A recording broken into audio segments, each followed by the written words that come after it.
Welcome to NGS kitchen and more. আশা করি সবাই ভালো আছেন এবং সুস্থ আছেন। আজকে চলে এসেছি আবার একটি রেসিপি নিয়ে, পটল আলু একটা রেসিপি। তো কিভাবে বানাবো চিংড়ি দিয়ে দেখে নিই।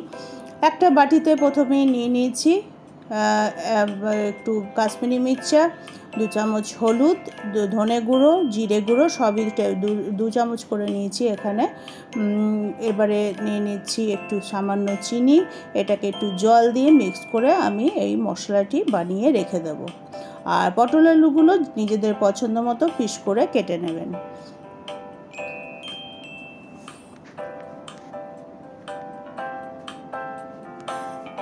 এটা একটা সাইডে রেখে দিলাম। এবারে একটি গ্যাসের মধ্যে একটি কড়াই বসিয়ে 4 চামচ মতো, বড় চামচের 4 চামচ তেল নিয়ে নিয়েছি। মাস্টার্ড অয়েল ইউজ করেছি এখানে। এরপরে একটু নুন আর হলুদ দিয়ে আলু, পটল এবং চিংড়ি মাছগুলোকে হালকা করে ভেজে তুলে নেব।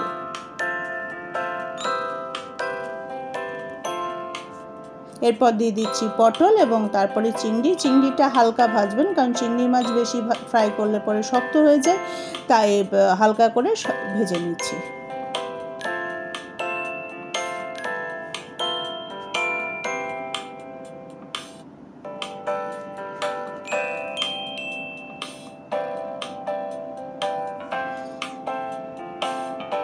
এবার চিংড়ি মাছটাকেও হালকা করে ভেজে তুলে নিলাম। তারপরে কড়াইটা পরিষ্কার করে ওই কড়াই 2 টেবিল স্পুন মতো মাস্টার্ড অয়েল দিয়ে দিলাম, গোটা গরম মশলা, তেজপাতা, 2 কাঁচা লঙ্কা, 2-3টে কাঁচা লঙ্কা দিয়ে দিচ্ছি।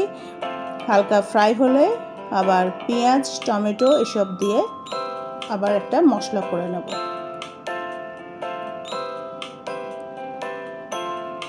পেঁয়াজটা হালকা ভাজা হয়ে গেলে একটা টমেটো দিয়ে দেবো।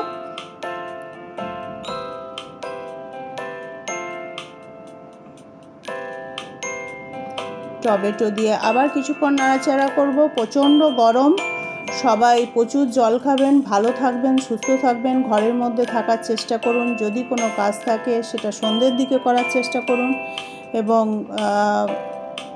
সুস্থ থাকার জন্য যা যা করার দরকার সেটা করুন। দিয়ে দিলাম আদা এবং আবার হালকা ফ্রাই করব এবং একটু ঢাকা দিয়ে মশলাটা কষিয়ে নিচ্ছি।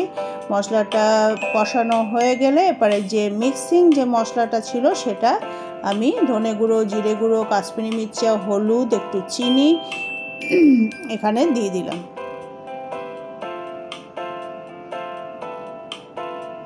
এখানে 1 চামচ মতো সল্ট ইউজ করেছি, সেটা আমি ভিডিও করতে ভুলে গেছি, তো আপনারা আপনাদের পছন্দ মতো সেটা ইউজ করবেন। ভালো করে মশলাটা কষিয়ে নিচ্ছি।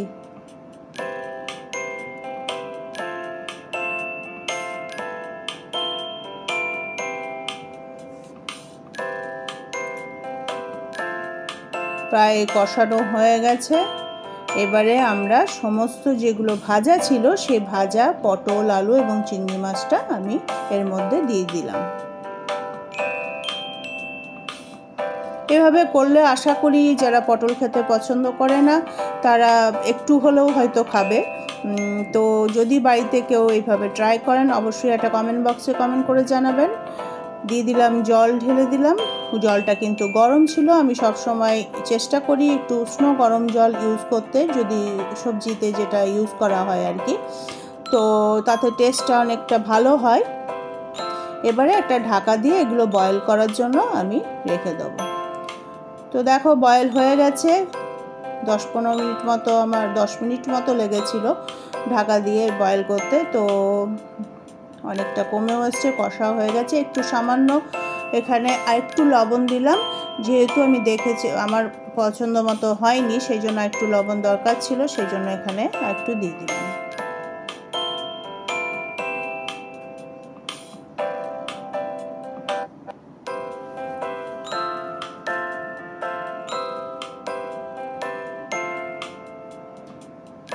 এটা রুটি, ভাত সব কিছুতেই ভালো লাগবে। দিয়ে দিচ্ছি একটু সামান্য গরম মশলা। গরমের জন্য এখানে ঘি ইউজ করিনি, শীতকাল হলে এখানে একটু ঘি দিলে আরও টেস্ট হতো। তো আমাদের প্রায় হয়ে এসছে। এবারে গ্যাস অফ করে দিলাম। আমাদের কমপ্লিট। কেমন হলো জানাবেন। সবাই ভালো থাকবেন, সুস্থ থাকবেন। আবার চলে আসবো অন্য কোনো রেসিপি নিয়ে।